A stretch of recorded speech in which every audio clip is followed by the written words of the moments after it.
best way to take care of that. But now I'd like to introduce our speaker. Brenda Burke joined Clemson University Libraries in 2014 as the head of special collections. As part of the Clemson University Libraries, the Special Collections and Archives houses the university archives, records management, manuscript collections, and rare books. Previously, she was the Philanthropic Studies Archivist at, you're going to tell me what this is, I don't even know, IUPUI, University Library and Public Records Archivist at the Wisconsin Historical Society. Currently, she continues to build a premier research collection that supports the university and creates an environment encouraging scholarly inquiry, creative thinking, and lifelong learning. We do love lifelong learning at Ollie, that's great. Her research interests include information-seeking behaviors of users, course-integrated instruction, public awareness, and perceptions of archives. Brenda graduated from the University of Wisconsin-Madison with a BA in history and an MA in library and information studies with an emphasis in archival administration. And we are thrilled to welcome Brenda to this week's Cocktails with the Curator. Thanks, Brenda. Well, thank you for inviting me. And to explain, IUPUI is Indiana University, Purdue University, Indianapolis, because at that university in one city, they had two state universities and the city said merge, and neither one wanted to give up a name. So we took them all, is what happened there. But thank you. I thought it was great when Jeff called to say, hey, do you want to do this? And right away, a typewriter came to mind for this. And how this came about was a few years ago, I received a phone call and it said somebody wanted to donate a typewriter to the archives. Now, you know, you're kind of like, a typewriter. Okay, how is this going to fit into my collections? You know, and but they basically said, you need to make those arrangements. So I kept thinking, what is so special about a typewriter? And that's one of the interesting things about being an archivist is you never know what direction your job will take you and what you have to learn for it. So I thought, oh my gosh, am I going to have to start investigating typewriters? Did Clemson have a patent on it? Would this fit our collection because it deals more with science, because we collect in science and agriculture and that type of thing? And so I was like running through and I kept thinking, oh my God, it's going to be an author who wants to donate his typewriter. And how am I going to politely say to him that we're probably not the best place for his typewriter? Then they replied to me, it's Joe Sherman's typewriter. He wrote There's Something in the Hills on it. And everybody, if you're local in the area, you've heard about There's Something in Those Hills. What draws people here? What makes them passionate? What makes them love this area? And I knew about that. I didn't know the name quite as well when I first started it because I hadn't been at Clemson that long and I was still learning Clemson history as I was going through this. So I was like, okay, I will probably take it. It's going to be his trusty typewriter that he wrote on. What stories is this typewriter going to tell me? So what can Joe's typewriter tell us? From when he moved here when he was 13 years old. I'm going to switch right now my camera for you to see the typewriter. This is what they wanted to donate. And he did a lot of his writing on it. So I kept having these images that, oh, this is going to be this beat up old typewriter. This one, it's a Royal Quiet Deluxe. And Joe probably bought it around 1939 when it was one of the first ones that came out of this model. And as I said, I was expecting a lot of stickers, a lot of beat up. Because, you know, did he travel a lot? What happened? What's the stories? What did he do in his profession that made him, this typewriter, be his companion and that type of thing? So I was really shocked when I saw it. And there's only 2 stickers on there. I was expecting just tons and tons, as I said. So there's a Clemson University sticker on there, and there's a University of Florida sticker on there. How many times do you see those things together? So the Clemson sticker, it's a tiger tipping its top hat with a Clemson man, and it says, a Clemson man needs no introduction. For Clemson, it was a tip of the hat to its mascot, the country gentleman. Sherman's Clemson ties, as I mentioned, started early when he was 13 years old. He went to college and was a proud 1934 graduate. While an arts and science major here, he was also the editor for The Tiger, which is our student newspaper, and he started a sports column there called Trailing the Tigers that lasted for over 50 years. He also worked in the university news bureau. He was one of the first people when they were starting to do things. He was a newsman. He was a PR man. He was a marketing man, is what, he kind of started to discover. And he needed his typewriter for doing those types of things. So he basically, after graduation, he started in the News Bureau in 1933 while still a student. And after graduation, he joined the university full time. And he did both the general and the sports publicity. So he compiled the sports information, general campus information, produced films, pictures to promote the school to prospective students and visitors. He was a real go-getter, a family man who married in 1936 to his lovely wife, Faye, and he did a lot with not a lot of money. As always is the case, it seems to be, is you have to make do with what you have. But he was always thinking, he was always trying to raise awareness of Clemson. It was his beloved Clemson. He loved it. It was always going to be part of his heart. And one of the things that you start discovering when you're researching is what did he do? How did he do things? And how are things, different, and how are they still the same? One of the things that was kind of interesting to me is I discovered that the 1939 football season, he publicized the football team, and he publicized its star player, Banks McFadden. His national news releases helped earn Clemson a bid to its first bowl game, and that was the 1940 Cotton Bowl. And again, it was like one of those things. Not much has changed in college football. It's always the media hype that you have that gets you your recognition and gets you sometimes, besides good play, into those bowl games. So he was busy doing a lot of things, having a growing family. In 1946, the University of Florida offered him a job, but he turned it down because it was still his beloved Clemson. So what happened? Florida offered him a job again in 1947. And this time, he went into President Poole's office with 2 letters in his pocket. One was accepting the Florida job, and one was refusing it. At the end of the meeting, he realized that he could not do any more for Clemson than he could at the beginning. So it was time for a change. So he went off to the University of Florida to their public relations office. There, he was their director of public relations for the College of Physical Education and Health and for athletics for 6 years. So again, he showed his campus pride with the university sticker. After that, he went to New York City for a few years. Again, keeping on his sports theme, he actually was the NCAA, the National Collegiate Athletic Association. He wrote their sports guides for 2 years. So less than 10 years after leaving Clemson, the job of director at Clemson for Alumni and Public Relations became available in 1956. He could now do more for Clemson than when he left. It was time for him to return home. And again, it was always interesting as I was doing research that the university public relations and that type of thing, and that's where he stuck. That was his forte, and that's really where it was education. It was working with the students. It was making sure that his university, he could put it forward in its best light.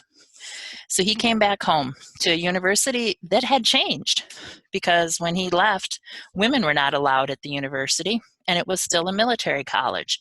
In 1955, women were allowed in as students, and it also it's quit being a military college. So lots of changes were happening. So Joe had a lot of things that he could do when he returned for his university.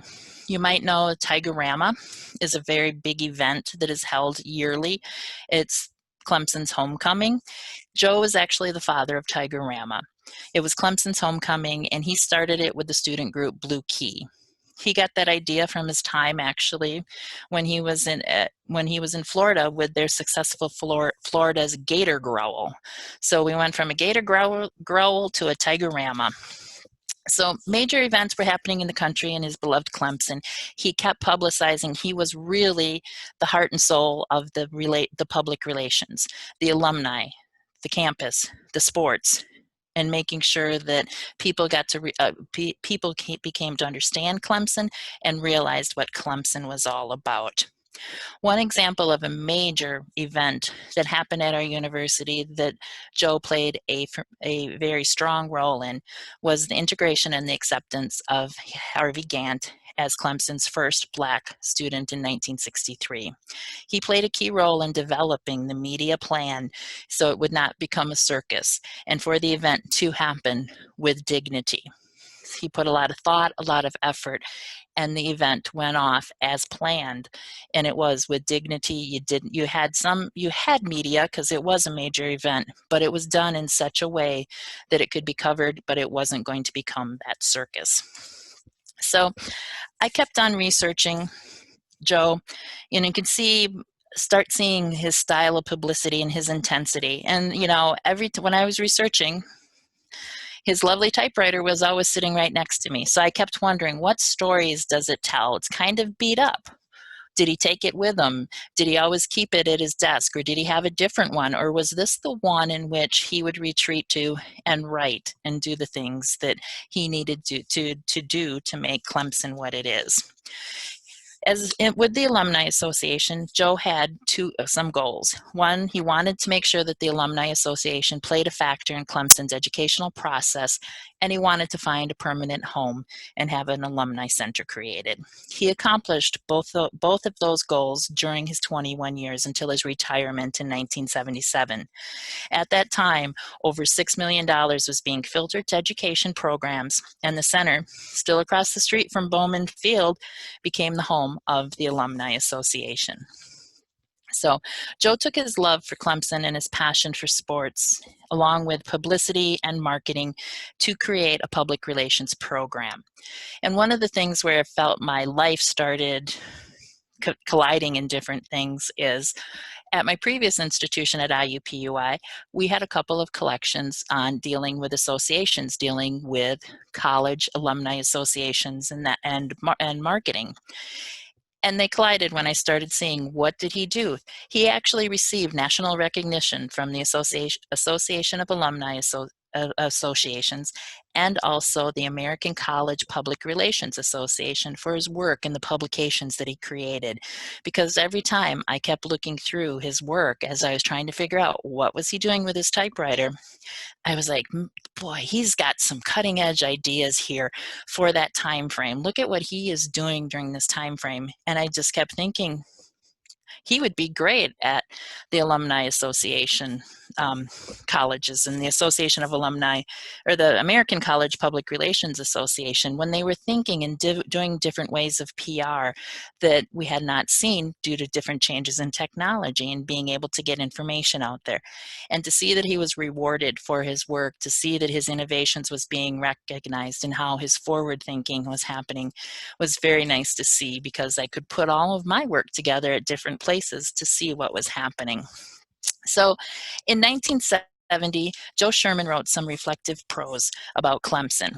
It was "There's Something in These Hills," as a way to explain the enduring pride its alumni, students, faculty, and staff have for this institution. So I'm going to end my talk with the last line of "There's Something in These Hills" that he used his trusty typewriter to compose. Yes, there's something in these hills where the Blue Ridge yawns its greatness. So it's a brief talk about the typewriter. I didn't go into the technology because more and more as I was looking at this typewriter, I got involved. I wanted to know the man. I wanted to know the stories that he was telling and that type of thing. And, I still want to take the ribbon apart. I run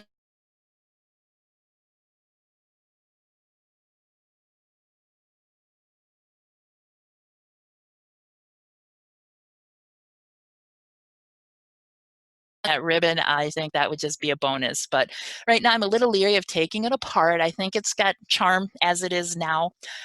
So we're just going to leave it that way, and we'll let that other mystery be solved a little bit later.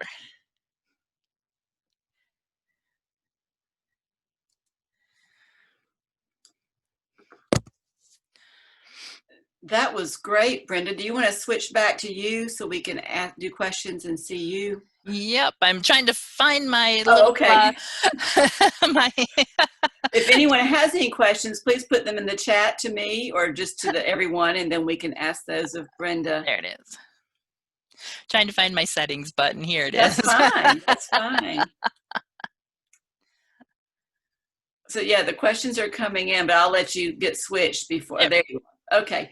So well, before we start the questions, I think it's so interesting. I think of the library as a place that has books. And obviously that's a very narrow view. And I love how you've combined your interest in history with the archives and research and saving all that. And I think the presentation you just gave is a perfect example of how all of those different pieces come together. So I love that you shared that with us. So we do have some questions. And I guess one person wants to know if that typewriter will be put on display or has it ever been on display before?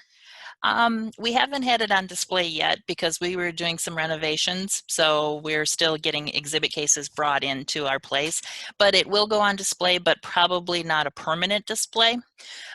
We usually don't like to keep things out permanently. We rotate different things in, but we could also find different parts, like at the Alumni Association at different events, that we can actually take the typewriter to those events with other artifacts to tell certain stories of Clemson.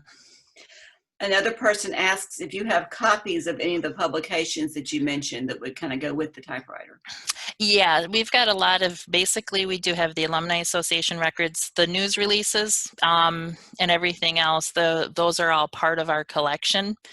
And so that's where, when I tried to get a sense of the man, I knew I had to go look at the news releases. And that's one of the really interesting things about being an archivist is you get, like I should be calling him Mr. Sherman and other things, but you get to know the person so well when you're researching them that they become, it's Joe, Yes, I love or that. nicknames that he has or things like that. But, we do have basically his core of the work that he did for Clemson University. We do have that in the collection. And that's where I could start see how his style was and how he wanted to portray the university. Because, he was, really savvy. He was a savvy marketeer. And that's one of the things with my previous experience looking at the Alumni Association of Colleges and the ACPRA, which is the public relations portion of it.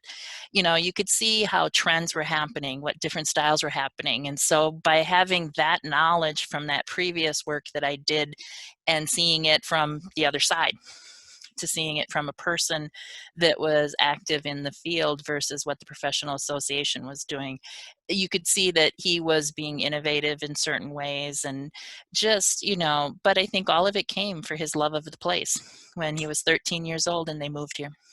I love that. So someone else asked, how did the typewriter come to you? Did someone donate it? His son actually donated it to us.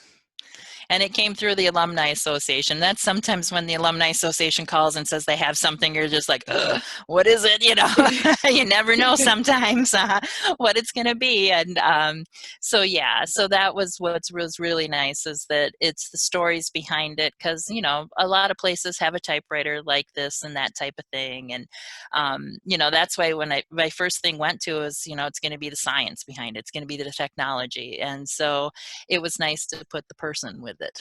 Yes.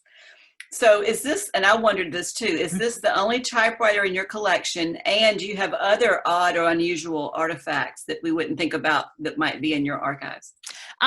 This is the only typewriter that we do have in our collection. It's really interesting for me. We do have, we have a lock of John C. Calhoun's hair and those types of things. But sometimes for me, it's the stories that the ordinary pieces, the ordinary artifacts tell that really become, there's more, the stories behind them. For example, we have just a silver pitcher that we have in the collection, and everybody had a silver pitcher. What's so important about this normal item and that type of thing? But when alumni come through and they see that sitting on the shelf and they're of a certain age, they're like, oh my God, you have that silver pitcher. And just that silver pitcher, they start telling the stories that I had to go fill that with water freshman year. every night in the mess hall, or I had to wash it every night, or I had to go get the milk for it. And then they're like, oh, we couldn't wait till we were an upperclassman and the freshmen had to go do this. But that simple little thing, they start telling that story, and then they start talking about mess hall, what happens in the dining hall. Then they start talking about what happens in the dorms and the activities that they do. So it's that one little ordinary item, what type of memories and type of stories that it can tell. That's what I like those items a lot. Yeah, I like that too. Do you have other of his papers in the archives as well?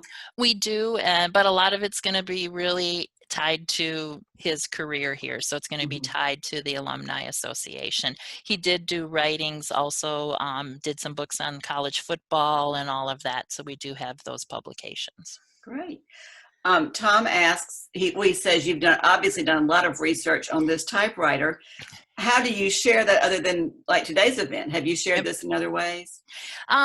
There's different ways we're really looking at how we're going to do our publicity. Sometimes it's when groups come through here, when we have events that are held in the archives, I can use it with people and talk to them about the story and use different artifacts. Use it with, we do a lot of instruction with the students. And so it's nice to use the typewriter in the class instruction and that type of thing. Because, the students, when they come to the archives, they're just like, oh, I have to come to the archives, I'm going to have to sit through this. But, when you start having these interactions, because they'll sit there and they'll kind of play with the keys and, look at it. And, if some of them, they're science majors, they're engineers. So they're, peeking around at it to look and see, and then they kind of think about the portability of it, it's really more lightweight. And it's amazing when all of a sudden they're so excited and they realize 15 minutes later that, oh, they're learning something. It's always sneaky to, or Yeah. good to get those sneaky lessons. And, my children are in college and graduate school, and I kind of had to explain to them what a typewriter was and why their daddy and I both had them, that we owned and had our own typewriters. So that's something very foreign to current students. A rotary phone too. Yes, that would be another thing. And when my children were little and I was limiting their screen time, they would complain, of course, and I would stand firm. And I said, when I was little, we didn't even have computers. And my son said, well, how did you play computer games? Surprise. So it's nice to have artifacts like this so that you can show this wasn't that long ago that we were carrying a typewriter around in order to communicate with people. Yep. Yeah, because I was looking, because this model was out right before World War. So it was like, so how many, was this a reporter typewriter, that type of thing? Because it was easy traveling for them to use in that type. Yeah. We've covered all the questions in the chat. Does anybody have any others? And Jeff, your last comment, I'm not quite sure exactly what you meant. You have DNA and an exclamation point. So I mentioned the John C. Calhoun, a lock of hair. Oh, okay. I lost track of when that came through. So yes, that could be a moneymaker for the university. You never know how the archives might come in handy. Yeah, but no, and that's what's been really interesting is, what type of things document the upstate here, what documents Clemson and that type. And so that's what's always nice about, it's on the job learning. I'm still learning Clemson history and knowing, where, this is a value to the area and that type of thing. So, the job is never boring in that sense. And it's always the different types of people that you get to meet. And that's what I really like is that, this typewriter, how it can make people tell stories and that type of thing. And that's really why, you get to be able to hear what's happening. I love that. So you obviously, or seem to be obviously from the upper Midwest. What brought you to South Carolina? The job actually did. So, yes, I'm a Badger fan. So, the ultimate is to have the Badgers play the Clemson in the national championship. So that would be an exciting time. Yes, we'll see if that'll happen. Yeah, I'm sure eventually you'll have a chance to see that happen. Yep. We have better weather here. Would you, or do you miss the weather? I'm still not used to the humidity here. So, but a lot of it is is the aspect of Clemson, the university itself is it's not as large as Wisconsin, at the University of Wisconsin, but the hometown feel, the greenery, the hills on campus and all of that are very similar to the University of Wisconsin. So I feel right at home in that sense. That's great. Well, we are glad that you are in our area, and I don't see any more questions coming in. So y'all got a minute to just shoot me one more if you have one. But we are thrilled that you joined us tonight, and there's your special drink. Love that. Mine's a little light because I'm still here. Well, that's okay. And we just are glad that you joined us for this. And I hope if you have time, you'll log in and see some of the other presentations that we have. It's the same Zoom link the whole time. Next week we have, and I'm going to do this from memory, so Jeff, jump in if I mess up, but Melissa Edmondson McCullough is going to be talking to us. It's a special Halloween edition about ghost stories, so that will be fun to hear about next Friday. And that announcement was in our Ollie Notes today, and the drink was in there as well. So I hope that all of you will join us next week. And then I think we have 2 more after that. So this has been a great series. It's been fun to see all the different things we're learning about. We learned about a book, and now we're learning about a typewriter. And last week was paintings. And so a nice variety of subjects for us to learn about through this series. Do you have any last words for us, Brenda?